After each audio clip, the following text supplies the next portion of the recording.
Suicide is considered as an act and thoughts towards self-destruction. If we observe the symptoms of suicide, we can look at it from three angles. One, the physical appearance of the victim. He seems to be unkempt, his hair is not combed, he loses his sense of dress, and you can immediately verify that he is undergoing feelings of stress, hopelessness, and a loss of living. If we go to the second angle, we think about the cognitions that go on in his head.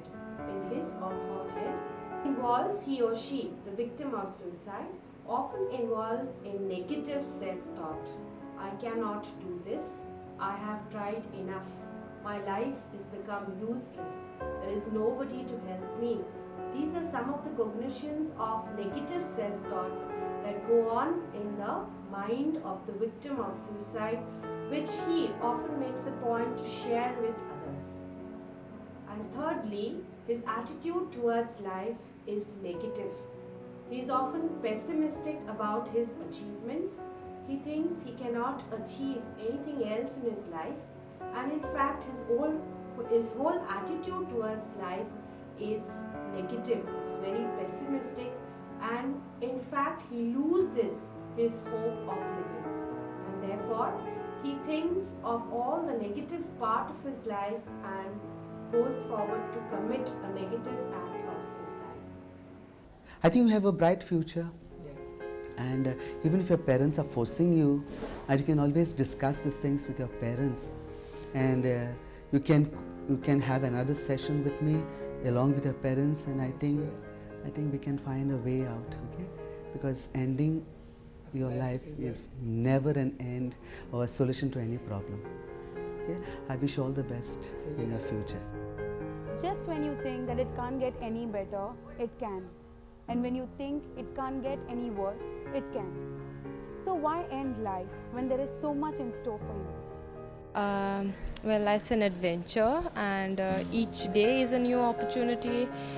So I think you should make the full use of the talents given to you and not to waste them. So just live life to the fullest. Basically, I'm celebrating my life like my dad is not there, my mom. I spend my time with my mother. I share some things, and I have a best friends. I have many friends where I go outings. I travel a lot, and I believe like you should enjoy your life every moment. What I believe is that we get life only once, and it's not in our hands to go and commit suicide. It's all in God's hand. So what I believe is that you may have difficulties, problems. That's a part of life. But other than that, say even studies, even if you fail, there's much more as compared to just going and committing suicide. Celebrate my life by doing good, by helping my friends, helping my neighbors, sitting with friends in the canteen, talking, chatting, laughing. This is how I celebrate my life. But one thing I want to say is, life is to celebrate, enjoy, not to die or suicide. Obstacles will come and go. Challenges will pose hurdles. But the one who fights it all is considered to be the bravest among all. So if you think positively, sound becomes music, movement becomes dance, mind becomes meditation, and life becomes celebration.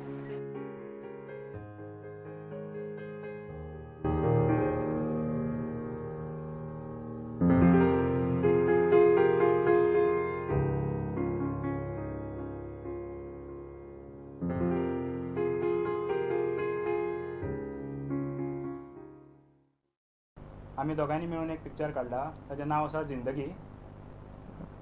तर main concept असो की आजकाल खूब यंगस्टरां मदीं खुबश्यो आत्महत्येचे प्रमाण वाडत चल्ल्या. तर कांय प्रमाण म्हण तूं शिक्षणाक लागून, कांय साद्या गोश्टींक लागून आत्महत्या करता, म्हणजे कांय जाण प्रेम प्रकरणान पडटा शिकपाच्या वयान. तर हो एक कॉन्सेप्ट आमी तकलेन दवरलो, आनी आमी हाजेर एक डॉक्युमेंटरी काडया अशें म्हणलें. आनी डॉक्युमेंटरी बेजिकली एका चलयेची जी शिकपाच्या आपलें शिक्षण सोडून एका प्रेमान पडटा, आनी तो ताका सोडून वता, आनी हें मागीर आत्महत्या करता. पुणून हें वाचता आनी मागीर ते आपल्या बद्दल एक बूक बरयता. तर ही गोश्ट एका चलयेची आसा. तर ही डॉक्युमेंटरी काडपाचो कॉन्सेप्ट इतलोच की लोकां मेरेन पावचें की ज्या वयान शिकपाचें त्या वयान फक्त शिक्षणूच करूंक जाय आनी बाकीचें करपाक खुबसो टायम आसाच फुडें लायफान. सो आमी अशें पिक्चरान दाखयलां की ते चली आसा जे एक डायरी बरयता आनी ते डायरी बरोवन ते दुसऱ्या चलयांक एक हें दिता की ही डायरी वाचून ते दुसऱ्यांक सादर राव म्हणून अशी एक मॅसेज पावयता. हो कॉन्सेप्ट सामको बरो वायट न्ही, तर पूण कितें जालें आत्महत्येचें प्रमाण हें भुरग्यां मदीं चड जालां. तर आमी म्हणलें की शिक्षणाक लागून जे कारण आसा शिक्षणाक लागून आत्महत्या करतात, पूण हे जे सामके सादे गोश्टींक लागून आत्महत्या करप हें म्हाका मातशें बरें सारकें दिसलें ना. ताका लागून हांवें हो टॉपीक घेतलो की ज्या वयान शिकपाच्या त्या वयान भुरगीं डायवर्ट जाता आनी नाकाशिल्ल्या भानगडीन पडटा आनी हाका लागून मागीर आत्महत्या जाता. तर हें कारण म्हाका सारकें दिसलें ना. न्हय तर आत्महत्या करपाचें न्ही, सामकें इल्लिगल आनी कोणें करची न्ही. बरं, जिंदगी जगपाचो खरो फंडा कितें तुज्या हिसपान, तुमच्या दोगांच्या हिसपान? म्हज्या मतान जिंदगी जगपाचें म्हणटा तें सामकें खुशाल बरीत आनी उमेदीन जगपाचें. जे तुका ऑपॉर्च्युनिटीज मेळ्ळा त्यो सदांच करत वचप. मरण हें केन्ना पळोवपाचेंच ना आपणें. जो मेरेन चल्लां तो मेरेन लायफ फुडें धुकलपाचें.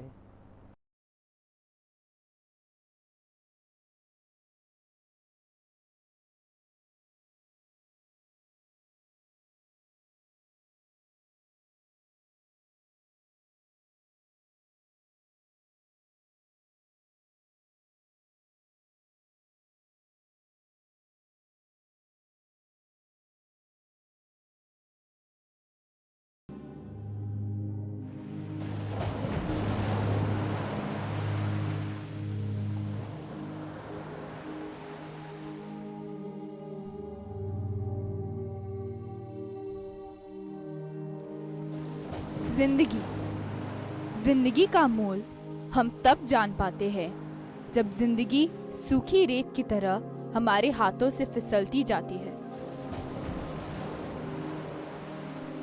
सबकी सुबह पंछियों की मीठी आवाज से शुरू होती है और मेरी शुरू होती थी अंकित से.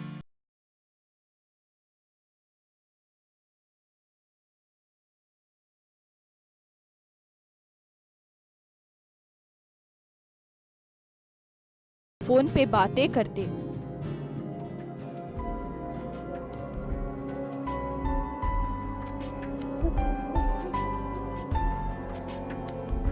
फिल्म देखने जाते, बीच पे वॉक करते,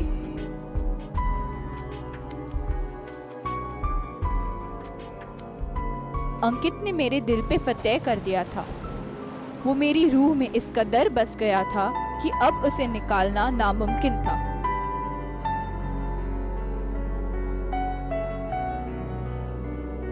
मेरे दिल की हर एक धड़कन उसी का नाम लेती थी.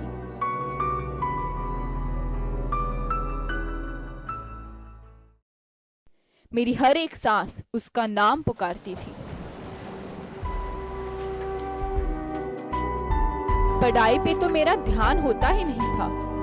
मैं अंकित के सिवाय कुछ और सोच या समझ नहीं पाती थी.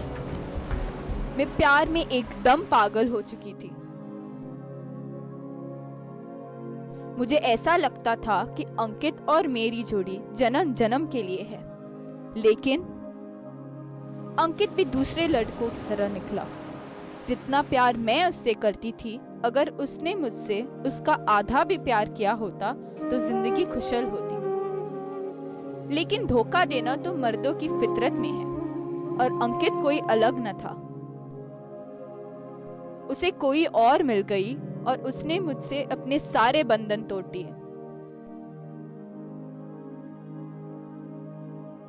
मैं उससे पूछना चाहती थी, वो सारे वादों का क्या हुआ जो तुमने मुझसे किए थे? वो सारे कसमों का क्या हुआ जो हमने साथ लिए थे? और तुम्हारा प्यार वो कहाँ गया? उसके बिना जिंदगी एकदम बेजान, बेमतलब सी हो गई थी.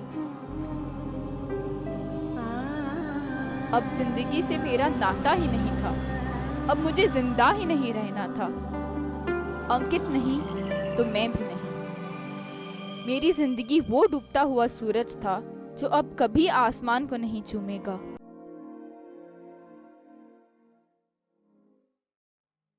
आशा की कोई भी किरण दिखाई नहीं दे रही थी।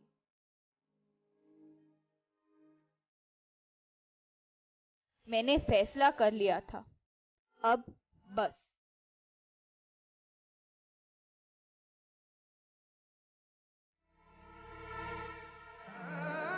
जब मेरा लहू मेरी नसों से बहता जा रहा था, मुझे दर्द का एहसास हुआ।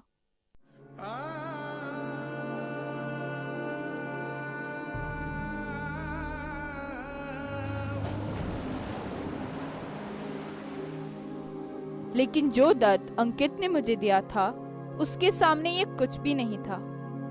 मेरी आंखें बंद हो रही थी, अंधेरा छा रहा था, मेरी दुनिया घूम रही थी। और अब मुझे लगा, क्या प्यार जिंदगी से बढ़कर है? क्या मेरी जिंदगी का मोल बस इतना ही है?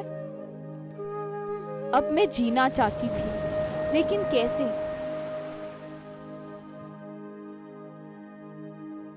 कुछ दिनों बाद मेरी आंखें खुली तो मैं अस्पताल में थी।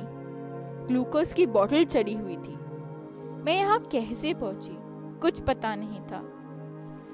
बस ये पता था कि भगवान ने मुझे दूसरी जिंदगी का वरदान दिया था।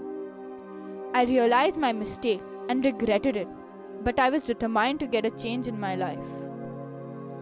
मेरे जैसे ऐसे कई लोग होते हैं जो यही गलती दोहराते हैं, और मैं इन सब को बचाना चाहती थी, बदलाव लाना चाहती थी। इसलिए मैंने एक किताब लिखने की सोची, और मैं उसकी लेखिका Isha.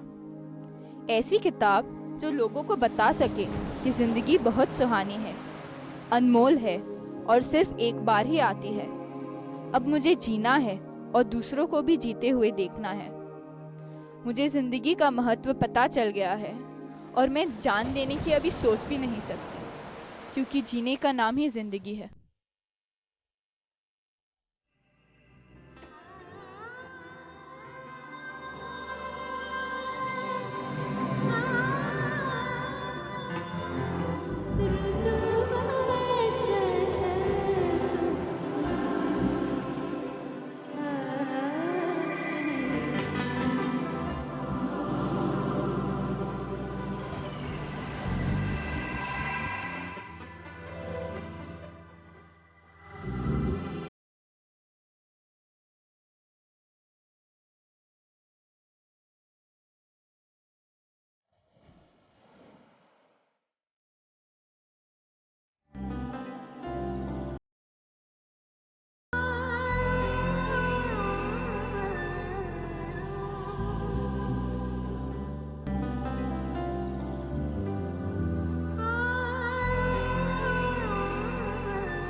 Well, I hope you enjoyed the 2 short films. We will bring you some more short films over the next couple of weeks. Till then, keep watching Prudent Media.